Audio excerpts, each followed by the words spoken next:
get started. Hey, Shayna, how are you today? Good. How are you? We're doing well. We're both very big fans of your work and excited to be chatting with you today. Thank you. I appreciate it. Thank you for having me. Of course, it's our pleasure. So I'd love to start out by learning a little bit more about your background and what ultimately propelled you to pursuing this healthy lifestyle and sharing it with others. Yeah, sure. So I actually started as a chef. I went to culinary school for college. In culinary school, they don't exactly teach you much about real health and nutrition. They kind of teach you the basics of nutrition. And my real kind of love for the advanced health and wellness actually came mostly from my parents, my mom's side. My mom ended up marrying my stepfather is a trainer. And so we were very into fitness as a family. And so when health and wellness started to kind of become a little bit more trendy, my family was kind of already into it. And then I became really obsessed with it, mostly because I had my own kind of health struggles.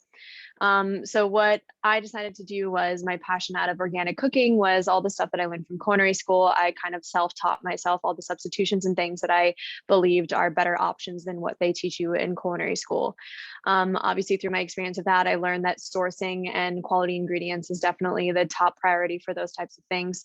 And so my journey kind of started with that. I worked in a couple of restaurants during culinary school, which I realized very quickly was not my niche. I really went to culinary school, yes, because of my love for food, but also because of the ability to be creative and make and, create new things and delicious things and kind of turn my passion for food and travel and trying everything and kind of making the better version for you of it. So like I love pizza and I love, there's like all those things that you love, but then society's kind of put this guilty marker on them. And so I felt like it didn't need to feel that way. Like you should be able to eat whatever you wanted. It's just about really caring about where you're getting it from or how you're creating it and making it to nourish your body. And then shortly after I finished culinary school, I actually was scouted to be a model in LA for Wilhelmina. And so I pursued that as well because I figured I'm young and why not? And modeling was always kind of a thing that I had in my mind. And so I moved to LA to pursue a modeling career. And it really gave me a different perspective on how many people really had a terrible relationship with food, including myself. To be honest, it was really kind of this battle I had where I loved food and I wanted to do, healthy organic, which of course is great. But then there's this pressure of being a model and with your agencies and you're constantly comparing yourself to other girls that are in castings and then they want you to look a certain way and they want you to be skinnier and they want you to, there's like all this pressure of kind of this perfect, thing for modeling. And to be honest, it really messed with my own head and my relationship with food. And it's taken me many, many years to kind of recoup my relationship that I had of the obsessive mentality of, I need to be skinnier, I'm eating too many carbs and doing, this whole unhealthy mentality that we put on ourselves. And people don't realize that having that obsession is actually really bad for your mental health. Mm-hmm. So this is obviously like in a 10-year span. And so when I created Shayna's Kitchen, which is my health and wellness blog where most of my recipes and stuff are, I actually was working as a personal chef for many years in my early 20s. And then when I moved to New York City, I quit personal chef work and was like, I really want to help people on a broader scale. I loved working one-on-one with clients and I loved being kind of their, everyday advocate to teach them to live a more organic lifestyle and switching out their houses and teaching them that, the foods that they really want to eat, they can still have it. It's just a matter of how it's made. And I loved it. I worked with kids and, I really loved that very intimate setting, but I really knew that the knowledge and like real obsession that I had with trying to help people from a more holistic perspective needed to be done in a broader scale. So I dedicated my time to building Shayna's Kitchen. And so it's kind of grown pretty substantial from there. I have my personal blog as well. I have 3 Instagrams. And then through time, through being, a holistic, I guess you could say nutritionist and practitioner, whatever you want to call me, I also became obsessed with CBD and the hemp industry and how much it was really helping people since I, have this really amazing trusted community. They come to me a lot with their problems and they are really looking for a holistic remedy for it. And so for me, it's a lot of pressure, of course, because I'm not essentially really a doctor, but like obviously I have all this knowledge and this intuition and I love to help people. And so some of the main ones that I was getting was people have sleep issues and they have arthritis pain and they have like major anxiety and they can't get out of bed, and kind of the most common ones. And so when hemp started to become popular, I was at the time didn't have any products of my own, and I was just vetting products and basically, giving people the recommendations that I had. Never did paid partnerships or anything. And I couldn't find a CBD company that I thought was trustworthy enough and that was actually doing it properly. And the more studying I did about the hemp plant and how essential it is to make sure that it's third party tested and it should go through like diligence of what the soil quality is. Like there's so many things because the plant naturally pulls toxins out of the soil wherever it's planted. So it's essential to make sure that it's, quadruple tested. And all these kinds of details like that. I was like, well, I guess maybe I'll have to start my own CBD company because it's the only way I'm going to know that like this real plant medicine is going to truly help people, and it is the highest quality. Because if you're using it essentially as plant medicine, like you want it to be highest quality. I mean, this is essentially helping people get off of narcotics and things that they're overprescribed for. So I started my company, Bottle and Stone. I did not realize what I was getting myself into, getting the CBD industry. It's like the wild, wild west, but here I am 2 years strong. And so I think that's kind of my story in a small nutshell. I mean, I have my personal account, which is more about kind of the all around holistic happy lifestyle. And my goal is I don't want to tell anybody what to do. And I don't want to, point fingers of like, you doing that is wrong and this is the right way, because I feel like it's just not the right mentality to really get people to want to shift their lifestyle.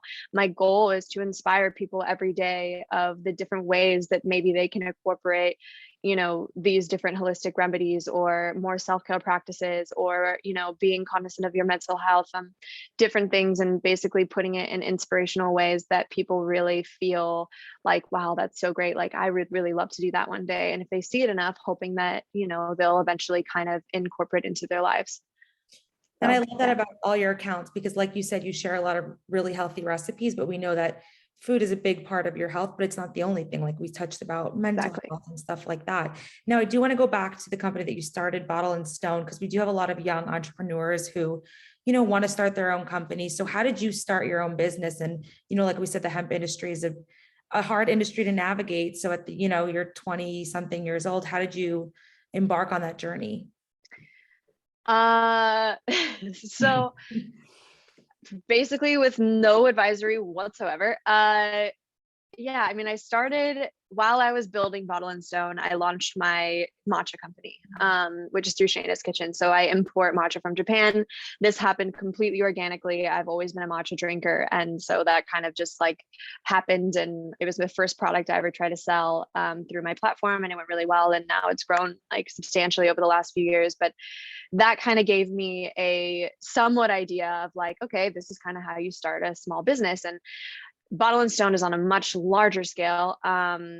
But it's one of those things where like you truly just have to have faith and understand that you don't take no for an answer, and that there's always resources. You just have to keep finding them. And that was the biggest challenge, is like, I've always been a go-getter, and I've always like, I have that mentality where I'm like, if I have an idea, I'm going to see it through until I literally like hit a wall and I'm like, okay, it's not working out. I need to pivot another direction. And I was so passionate about Bottle and Stone, and I really believe that living in flow is one of the best ways to live. And it's very hard to achieve, I think, living exactly in flow all the time. I don't even do it all the time. But when you realize that life really does give you intuitive markers all the time, and if you constantly follow those intuitive markers of when things are easy and when they're flowing and when you're finding the answers, like it typically means you're on the right path. But if you're pursuing things that really you keep hitting, loopholes, and you keep hitting things that are stopping you, and you keep getting disappointed, like typically that means like it's not for you. And so with Bottle and Stone, I was really lucky because every time I felt like I was hitting a challenge, which happened a lot, I would be like, okay, I'm hitting another challenge. I can like give up now, or I can see if I can overcome this challenge. And every single time I would be like, I'm going to try and overcome this challenge. And this is my solution that I believe will overcome this challenge. Like the biggest one I had was, I won't talk to so many manufacturers and not one of them could tell me they even visited the hemp farm of where the product was from. And to me, that was a red flag. I was like, I want to know what the details are of this farm. And no manufacturers even cared to get the information, nor were they ever going to share it with me. So I was like, cool, I'm going to have my own farm. Don't know what that looks like. And I was just like, I literally almost gave up then, because I'm like, how am I going to figure out a farm? And I have to find a partnership. I can't buy land. It's like this whole thing. And I kept asking around and I asked the right people. And somehow I got introduced to my farmers we have a small farm in Vermont. And I pitched them kind of the idea of what my, overall kind of dream was, and I wanted them to be a part of it, and they loved it, and we're partners and ended up working out. And now it's, I feel very lucky to know, I get to literally physically plant the little sprouts in the ground every year and harvest every year. And like it was my dream to know that from seed to when the soil quality to like all these things, like I knew the details, so when people asked me, I could answer them honestly. Because for me, like if I can't, I'm such a terrible liar, and I get so uncomfortable that like if someone asked me and I didn't know, I'd be like, I just like wouldn't be good. But yeah, so I think it's just circling back to your question. I think it's truly like, if you're passionate about something, you have to keep pursuing it until you really see it through. And it's very easy to get discouraged when you're a young entrepreneur, because you really have no idea what you're doing. Like, yes, both my parents were entrepreneurs, but they weren't at the level that I've pursued already. And so I was lucky because, my mom would help me with some advisory stuff, especially when it came to contracts. And like, I have a good lawyer, and like, there's essential things that you need to make sure that a business is run properly, especially at the level that I decided to go at. But I think it's just like, you have to believe in yourself. You have to believe in what you're doing. And for me, like all my stuff was out of pure passion. So when you're passionate about something, like your drive to get it done is so different than just like, I want to make money, so I'm doing this, and it's just, I feel like it's just a totally different scenario. So just keep on keeping on. 100%. And I think also the intent is so important. Like we own a bottled iced tea brand. And I remember when we started, everyone was like, are you guys crazy to go into the beverage space? I mean, it's such a corporate owned space. It's so hard to break into it. But we also we went after it due to passion, because we genuinely care about what we're, feeding our consumers. And on top of it, the intention was so pure. And I feel like even if there's challenges, obviously starting a small company, eventually customers will feel that difference when they know that you started it with pure intent and you actually have their best interest at heart, rather than just creating a product and focusing on profit margins and profitability. 100%. 100%. And I feel like, especially nowadays, I mean, listen, like Instagram is incredible for so many things. And it's also kind of crappy for a lot of things. But one of the things that I feel it really did that was good for society and brands is that now people really care about the voice behind the brand. And they want to know that their money is going towards something that is meaningful, and that they care about the people who started it and what they're about. And I guess we can thank millennials for that, because we essentially, like, that's what we care about. And so again, going back to passion, I think it's essential, because it, like you said, it shows so much when someone is truly passionate about something and they're doing it out of love and passion to help others, especially, or bring value to others' lives. And I mean, that's always like my number one advice that I give to people when they ask me. I'm like, when you're starting a small business or when you start anything, like make sure it's coming from the heart and it's not coming from the mind, because I mean, the combination of both is what you want, but not just from one, or 100%. really just the mind. Yeah. Totally. And I love that you mentioned that, because I always say we vote with our dollars every day. And I personally, I love knowing who's behind the brand of pretty much everything that I purchase, just because you'll know based on that whether or not the product was created with, your best interest at heart. So I love reading about brands and brand founders and really seeing if the product aligns with who started it. And I think that's the future. I think things are going to only, grow significantly from there, and more consumers, mainstream consumers, are going to start to take that approach as well. I agree. And it's good, because everyone needs to be held accountable, especially in the wellness space. Unfortunately, the FDA in the US does not give enough regulatory things, and it could be a sketchy industry. So it's like in the wellness space, especially, you need people that are really passionate about doing things right, because you really can get screwed over with quality and hiding things, and it's essential. And I love that you focus on quality, because I think a big issue nowadays, especially in the wellness community, is it's become so trend-based that a lot of consumers assume that if they're following this trendy product or this trendy new ingredient, they're automatically doing good for their body. So like matcha is a great example of that. People assume if they're getting a matcha latte, regardless of where it is, like thumbs up, I did something good for my health. They're getting the benefits. And then sometimes, I mean, you'll get a matcha latte somewhere and it looks like a swamp and it's not high quality. As we know, a lot of herbs could contain heavy metals. So I think doing that extra level of research and really knowing the source of what it is that you're consuming is super important. And I actually wanted to ask you about sourcing and some key things that consumers out there with all products, obviously CBD, matcha, but in general, what they should be looking for and looking out for. I mean, I think the best thing to do if you really want to know is always just ask questions. Like I give a really great example of a situation where, I have a lot of brands reach out to me because they want me to be in collab or whatever partnerships with them. And there was this farming salmon company. And I'm not going to give any names, but it's very controversial whether farm salmon or wild caught is better for you, because obviously wild caught is wild caught and farm but like I understand the controversy between the two, because it's like, okay, we're overfishing the ocean, so then farmed is, could be better, but then if it's done right, so there's like all this stuff. So I, of course, do all my research on their website, and their marketing is great. They say they cover all the things, they care about the animals, they help with the space, like all this stuff. But then when I actually legitimately ask them 1,000,001 questions, like how many fish do you farm at a time? How often is it cleaned? What are you cleaning it with? Do you mind sending photos? Because if I'm going to get behind a brand, I want to make sure that this is legitimate. Like I asked all these kind of, hard questions, but like if you can answer them, spot on. But if not, then, then obviously there's a red flag there.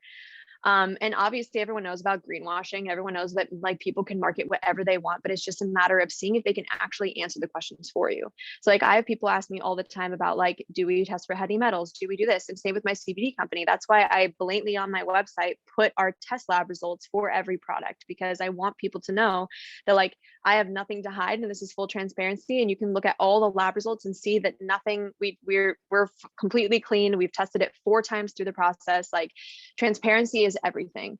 And when we live in a world where people are over marketed, I think, it sucks because you have to kind of question everybody, but it's just like, look a little more into it, read, what they're saying about their brand and what they stand behind. It's like another one, a good example is like all the companies that all of a sudden started saying like, we plant trees for every order or whatever like that, which also most of these companies aren't even doing it.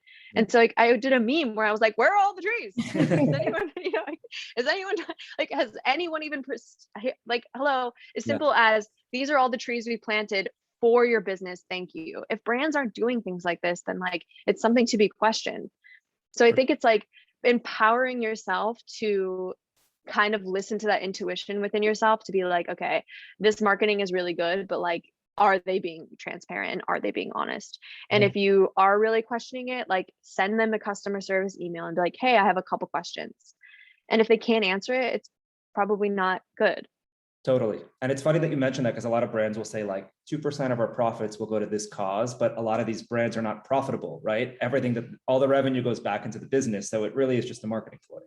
So 100%, especially small businesses. I'm like, small businesses, the fact you barely break even 3 years in. Okay. Like you're lucky if you're doing, if you're all that money is going straight back in. So like 2% of like, of the, like, it's a very good point. It's just like, it's being knowledgeable, it's being educational. And if your instincts are questioning something, just ask.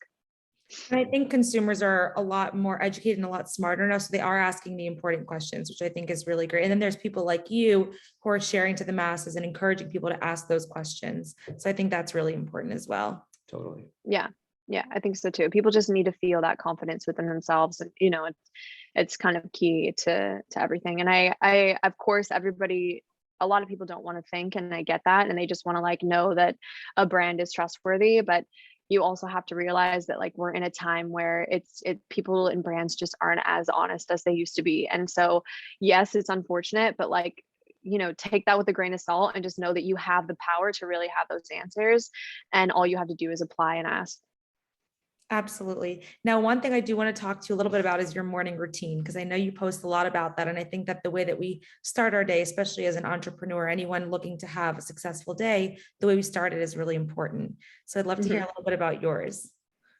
Yeah. So I love my morning routine. I've always been a morning person. I mean, when I was younger, I wasn't. I slept till noon when I was a kid. But now that I've been an adult and become an entrepreneur, I really enjoyed being on the circadian rhythm, which is going to bed by 10 p.m. And then I love to wake up by 6:30. And this obviously allows me to have a 2 to 3 hour window before my workday starts, depending on what I have, that allows the time that I have to myself. And in the morning, like I literally at night, I look forward to waking up because of my routine. And one of the actually main things in my routine is having my morning matcha. It's like a comfort in a cup. It's this like the whole process of making it. It's like self-care. I have my collagen. I take my greens and minerals. And then after I kind of do all these things that I know nourish my body and I know that are going to make me feel good, I sit and I do journaling, which has changed my life substantially since I picked it up. And I wasn't always a journaler. Like I tried to pick up journaling, I think for like 10 years and I never got into it. And then when I really like dedicated myself to it, I have really loved the whole process of like being grateful for things in the morning and waking up with a gratitude thought rather than I have a million things to do today and I'm already overwhelmed. Because as we all know, like our minds, they can go in any what direction and really go deep into a dark place if you're not careful. And so realizing and noticing and like, I also like journaling because I feel like it's a sense of my own therapy. Like sometimes you wake up, you have a terrible dream, you dream about an ex or you dream about a best friend and somebody did something crappy to you and you're like, oh, the dream is like, why would I even have that dream? Like something like that. And you sit and I like always write my things I'm grateful and then or grateful for, how I woke up and how I'm feeling that day. And then I just like free write. And a lot of the times when you free write, it gives you the ability to kind of really look and see over your own thoughts, which is essentially meditation. Like you're in meditation, it's not about not thinking. It's about being non-judgmental of the thoughts that you're having and letting them pass rather than festering over the same thing and like letting the mind go into a downward spiral. So for me, it's waking up. I make my bed in the morning because it gives me this first act of accomplishment. It makes it seem like every time I walk into my bedroom, the rest of the day, my bed's made and my room looks clean, which everybody loves that feeling. Because I feel like if you walk in mid-morning and you're like, oh, I still like, when am I going to get around to that? It's something that just makes you feel accomplished and makes you feel good. I go downstairs, I take my greens and minerals, which is like super hydrating, nourishing. I make my matcha. I literally sit on the floor at my coffee table. I don't know why. I've just like, that's where I've ended up. And I free write, journal, and then I move to meditation after. And my meditations go from 5 minutes to 20 minutes to sometimes 40 minutes. I don't really have a specific time frame. And I also thought that I was never going to be able to meditate because I am like, I could think of 12 other things that I could do besides meditate. And being an entrepreneur and having that mindset, like, yeah, of course it makes you achieve things, but at the end of the day, like it's not good for your mental health and it's not good for, just your ability to breathe and like be still and do something for yourself. And so I started with guided meditations when I first did meditations, and I did a 21-day guided meditations for 5 minutes in the morning. That's how I started. I was like, I kept wanting to start and I'd do like 3 days and then I wouldn't do it. And I was just like, during COVID, I was like, Shayna, 21 days, 5 minutes in the morning. You can do it. I swear. And sure enough, I did the 21 days guided meditation because I could not sit there by myself and do it. And now here I am, basically almost 2 years later, and I can sit and quiet with no guided meditations and meditate for as long as I feel is necessary. And then from there, I typically do some type of movement. I either work out with my trainer, I do a online, whatever workout thing, or if I don't feel like working out because I take days off, I'll do like a 10-minute stretch just to like open the body and do the breathing exercises and do a little bit of movement so my body doesn't feel like so stiff. And we all feel stiff when we wake up. And then from there, I typically go to work and start my day. Amazing. That sounds like a great routine. And I think a really important thing when it comes to routine and really seeing the benefits through is consistency. And it seems like you do a very similar type of routine every day for a prolonged period of time and like meditating for 21 days. It takes 21 days to create a habit. So I think a lot of people feel motivated, they want to get started on something, they might try it for a day or two, it takes up a lot of time, they might not feel that benefit quite yet, and a lot of people just stop before they actually see it through. So I think consistency is so important when it comes to any wellness. It does. I think consistency is definitely number one, and I think number two is what I advise a lot of people on, is that you are the one that creates the schedule that you have, right? So like obviously a lot of people work 9 to 5, and of course that's a schedule that is to someone else, and that's where you have to show up. But the schedule that you create that is your own, and the time that you spend by yourself, is something that you have control over. And I think so many people write on my routine or morning routine things, and they're like, yeah, this would be great if you don't have a job. I'm like, I have 2 companies and I work more hours than you could imagine, and I've implemented it into my life.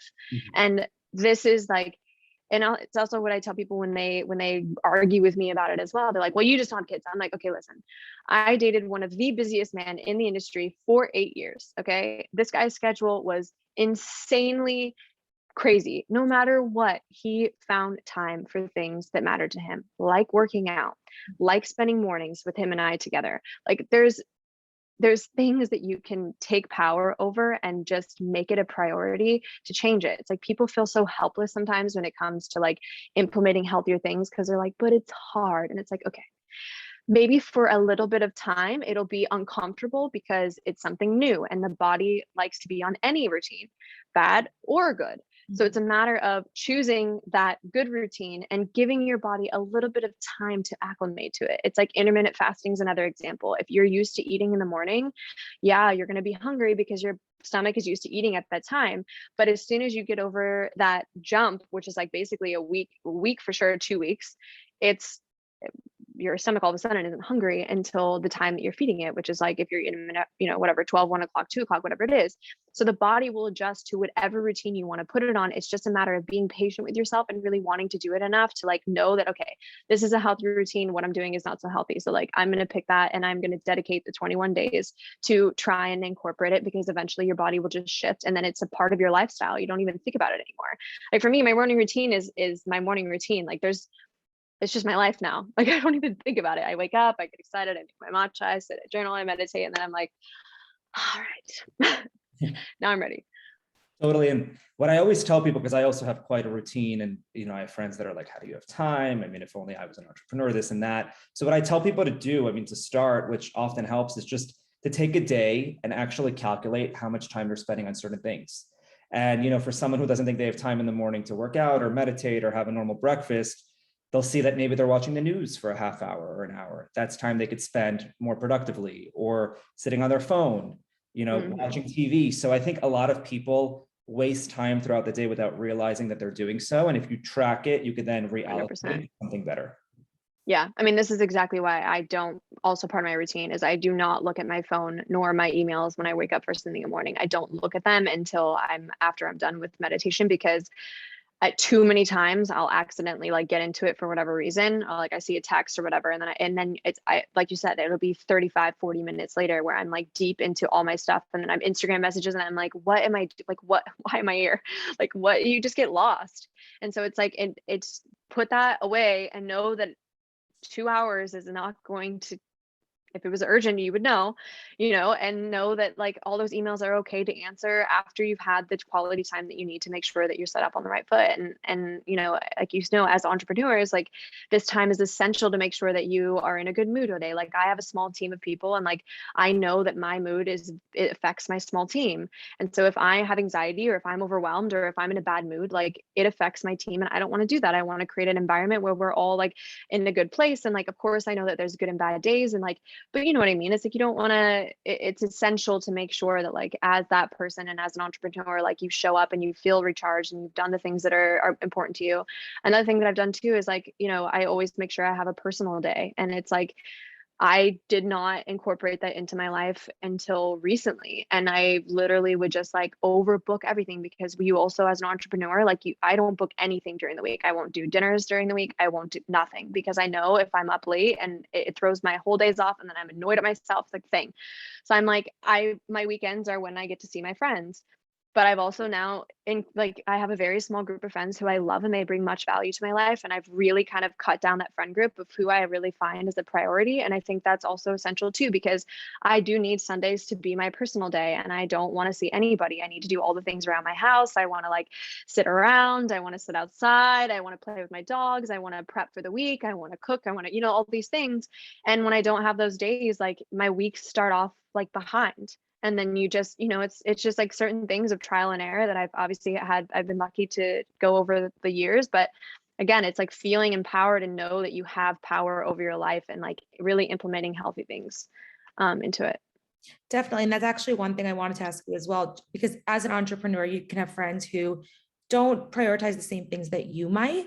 So what are some of your recommendations? Like if you have friends who have different values than you or aren't into health, how do you weed out, or how do you create those boundaries amongst your friends or those that you surround yourself with? It's a really great question, because I have a lot of friends who are trying to be better about prioritizing what is good for them, and they're having a hard time saying no to people because they feel that they'll be mad at them or think that they don't show up for them or like whatever. And through my experience creating boundaries and things with my friends, like my friends love me and they support me and what I'm doing. And they know that like my bedtime's 9:30. And if they want to hang out with me, it's the weekends. And this is because I've had situations where I've been like, you know what, guys, like of course there's circumstances, like if there's a birthday dinner on a weekday, like I'll show up. But my friends also know like, can you make it a little earlier? Because, I want to hang out for an hour and, I have like a hard out at 10, So like, I think it's just, in my experience too, all the people that I've kept in my life who I've really like essentially told these boundaries to, instead of being mad at me for them, they respect me for them.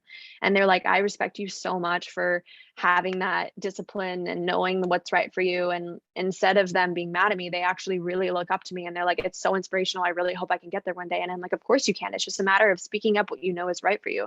We all have that tingly sensation when it's like, you probably shouldn't go to the dinner because you have a meeting tomorrow, but you kind of ignore it. And then you're like, go. And then the next morning you're like, oh, I'm not prepared for this meeting. Now I'm tired. I'm not sharp, whatever it is. And so it's like, you just have to listen and create those boundaries, and it's trial and error, and it takes some time. It's took me years to really like understand what my boundaries are for me and what's best for me personally. And all the people that understood and support me have all stayed in my life, and the people that didn't, like, they faded out, and I don't feel bad about it. I'm just like, I'm on a path. I live a very, unique circumstance. I work very hard, and you only want to have people around you that really love and support you. I'm in the same boat, and I think it's so important to really prioritize yourself. I think a lot of times people assume that by doing so, you're being selfish, when in my opinion, that's actually making you selfless, because then you have more value to add to those around you, to your businesses, to your employees, to your family. But I think a lot of people struggle with that. And a lot of people feel like, oh, I can't cut out this friend just because they're draining my energy, or I can't do this and I can't do that. And I think a big thing that overall as a society, we have to prioritize more is prioritizing ourselves and giving ourselves what we need to function at our best. Exactly, because at the end of the day, then everyone gets to benefit for it. It's like in all my spiritual work that I've done, it's like I've always been an overgiver, and I never was good at boundaries because I just wanted to give and give and give, and I always like wanted to do so much for everybody and go out of my way because it's just like who my heart was. But I was always depleted and always overwhelmed, and then I would always like kind of hit this like rock bottom where I want to disappear for like 10 days and not talk to anybody. And so it's like over so many years of doing this, it's like my mentors would be like, Shayna, like if your cup is always empty, like you're never going to give people your full potential. But if you are constantly loving and nourishing yourself and doing what's best for you, you will have an overflow of all this givingness that you have. And then you'll never feel depleted, which means you have more to give and more people will appreciate what you're giving because it's something that is like you're really looking forward to doing, instead of doing something that's like kind of not what you want to do, but your heart's too big. And so you're like pulled in all these directions and then you're just depleting yourself again. And so it, like you said, it's like, if you have that overflow, it's the perfect scenario because it's like, it's not selfish at all. It's just doing enough for yourself to be able to give more. And I think it actually strengthens your relationships with the ones that you really care about, because you're not resenting others for a decision that you made to go out with them, because then you're like, oh, why did I hang out with her? It's her fault. But it's actually, you just didn't create that boundary. Exactly. Yeah. Now, we spoke a lot about routine, and obviously that's important, but it's okay to sometimes veer off. I know you were on vacation, and I'm sure your routine was a little bit different. So, what are some tips you have for not being so hard on yourself, and also how you kind of get back into your routine once you're back? Yeah, I mean, I feel like being hard on yourself about anything is just like not the right answer. Like, of course you want to push yourself in a healthy way because that's healthy. But beating yourself up for not achieving something is definitely not the mentality that you want to have. And, it's true. Like sometimes I don't do my routine all the time. Like, for instance, sometimes I have friends that are staying with me and I don't see them that often. And so, sometimes they wake up as early as me and sometimes they don't. And I feel like I can't really meditate and journal when someone's like scurrying around in the kitchen behind me, and like, of course I can do it in my room, but it's like, it's, you just, and I always just am just like, you know what, it's just not today. And maybe I'll do it before I go to bed. Like if I want to get my meditation and my journaling in, I'll sit, 10 minutes before I go to bed and journal how my day was instead of how the morning was, and do a little meditation, and then I sleep deeper. And with traveling, I try to do as much as my same routine just because it brings some like a stability in my life, like journaling and making my morning matcha. I travel with like literally my whole matcha kit. And so I feel like, but like when I don't, if I'm up later because I'm on vacation, which I do all the time, because it's like, why am I going to go to bed at 9:30 if I don't have work tomorrow?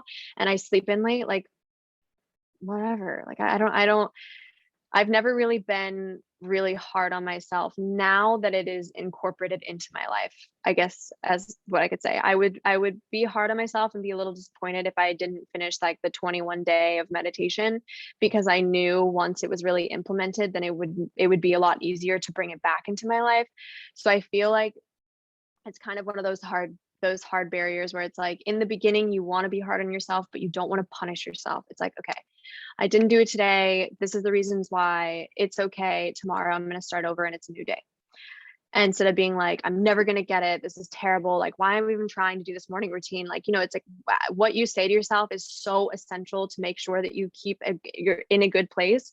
So like, know that people make mistakes, know that no one's perfect, and there's no perfect routine, there's no perfect like whatever, it doesn't exist. All it is like, do your best, what you know is best for you. Talk nicely to yourself, because if you didn't do it, it's okay. You have tomorrow again. Like every day is a new day, and every day you can start over. So just like, don't be stuck on, what you feel as a failure, because it's not at the end of the day at all. Totally. And I like that you mentioned that there's a difference between hating on yourself and pushing yourself, because I think that with that also comes, making excuses and saying, well, you know what, I wasn't feeling it today. But if that becomes a habit for too long, that's also not productive. So we have to know ourselves well, and we have to know how to push ourselves and how to also forgive ourselves if we're not doing the things that we know we should be doing. Because again, at the end of the day, we still do have to push ourselves. We have to be our own motivators and, really push ourselves to reach our full potential. Yeah, exactly. It's just that fine line of like, I mean, for instance, you can write, like I used to write Post-it notes and things and post them around my house, because it just like kind of keeps you in that mindset of like, you can do it. Like, it's okay. Like simple things like that where, you see it, because if essentially we are our own hype people. Like we are our hype person. And if you don't have that confidence within yourself to achieve something, it's going to be very difficult to like really achieve it. So it's like, yes, of course, surround yourself with like-minded people who are going to push you hard too. But at the end of the day, like do all the little tools and things that you can that would really just remind you every day that it's okay. Like keep pushing forward, like keep trying that stuff. Like it takes time, and you just have to be patient and understanding and talk nicely to yourself and don't punish yourself. And yeah. 100%. Really great advice. Now, a question we love to ask all of our guests on this podcast is, if you could have a morning tea or matcha with anyone dead or alive, who would it be and why? That's a great question. The first person that comes to my mind is Marilyn Monroe, because I just really love her. Yeah, it was that.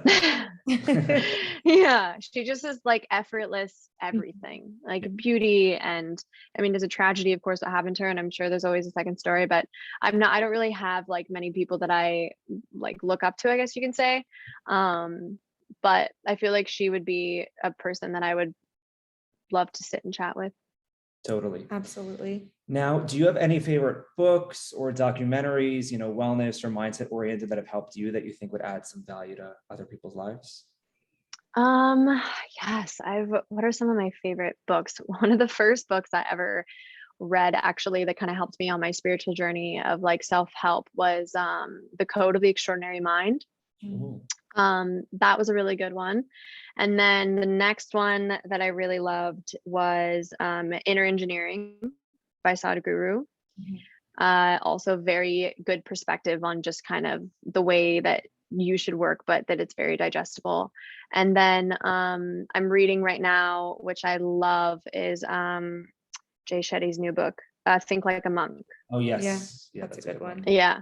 Yeah. I really, really like that book as well. I think that's about it. Oh, and then I really love, for people that like struggle a lot with mental health, there's a documentary called Heal.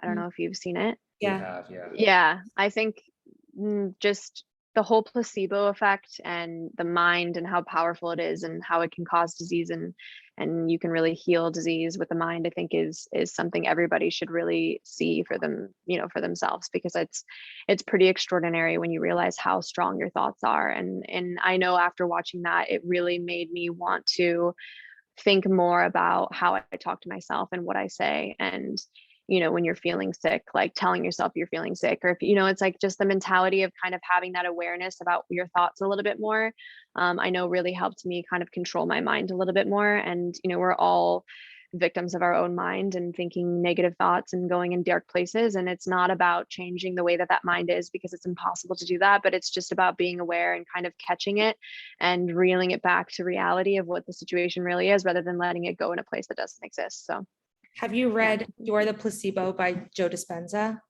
No, That's a good one if you're a fan I'll of. read that one. Yeah. And it shows us how much Yeah. power we have. A lot of times people feel powerless, but when you see documentaries like Heal, it makes you realize that we're more powerful than we realize. Exactly. And that's literally the number one thing. I think people just really don't feel power at all. Like they're powerless, and taking that power back in your hands and knowing how strong and powerful that it's one of the first steps, I think, to like really kind of starting on your wellness journey and knowing how much power you really have. Totally. Now, this was a really great conversation, and I'm sure a lot of people are going to want to learn more about your work and potentially get in touch. So where are the best places to reach you at and to also check out your brands? Yeah. So I have my personal Instagram, which is Shayna Therese Taylor. And then Shayna's Kitchen is all my recipes, which is shaynas.kitchen. And then my website for matcha is shaynaskitchen.com. And my CBD company is bottleandstone.us. Awesome. Well, thank you so Amazing. much for joining us. We both got a lot out of this conversation, and we appreciate all your insight and wisdom. Of course. Thank you so much for having me. I really appreciate it. Of course, we'll Thank let you know when you. the episode is up and ready. And best of luck with all of your endeavors, and we'll have to stay in touch. Thank you so much. Yeah, I appreciate it. Yeah, I have to film a Netflix show now at my house. So. No worries. Bye. Bye, guys. Yes. Bye. Have a good